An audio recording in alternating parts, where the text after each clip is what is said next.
Yan mga kalagnot dalaybot. Meron tayong unit dito. Ayan o. Makikita nyo naman. Deband. Yan. So, ang problem niya, patay buhay. Lalabas yung deband, mamamatay, lalabas na naman. Tapos, kung mapapansin din dito, yung standby niya, nagbi-blink din. Ayan. So, titingnan natin itong kahimtang. Ito yung kanyang model. Baka sakaling mayroong maligaw sa inyo na ganito rin yung sira. So, gayahin nyo na lang. Baka sakali lang naman. O yun, hindi na pinatagal. Binuksan na ni Master. Tapos yan, dinudot-dot-dot-dot niya lang. Turo-turo, turo dito, turo doon. Tapos ito nga pala oh, na-convert na yung power supply niya sa 4 wires. Yan. Tapos, habang nagtuturo-turo, ayan, may napansin ako dito. Medyo lobo na yung capacitor. Yan, marahil yan yung dahilan kung bakit. So, papalitan ko muna ng bago.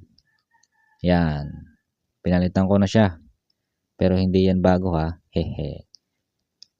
Galing lang yan sa mga scrap na board. So, pwede naman. Goods pa naman yan. Bali, 400 volts 10 UF yung value niyang pinalit ko.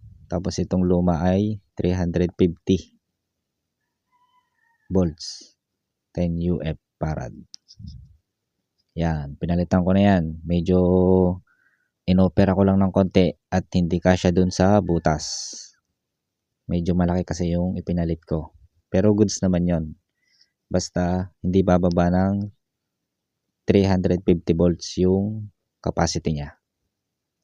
Yan, tinesting na, binuhay. Tinitingnan yung backlight kung mamamatay pa.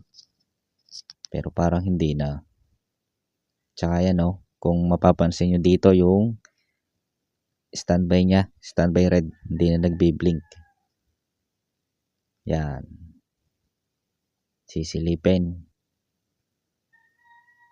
Baka magkakalitew. Sisilipin lang at baka kung anong mangyari sa ilalim. Medyo mahirap nga lang yan kasi mag-isa laang. Ay medyo malaki din yung TV.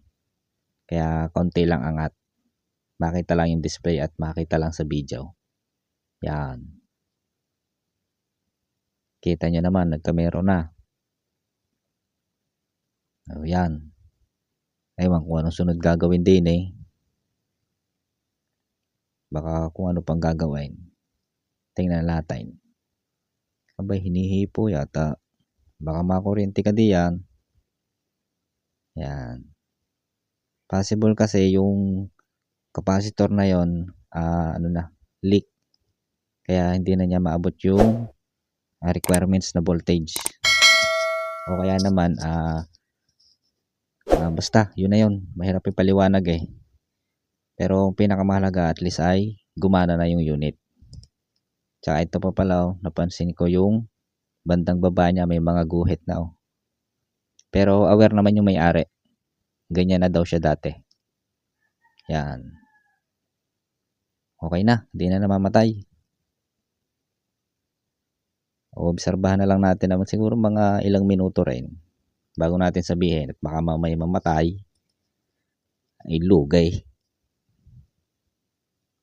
Ayan. Kung tinitesting maigay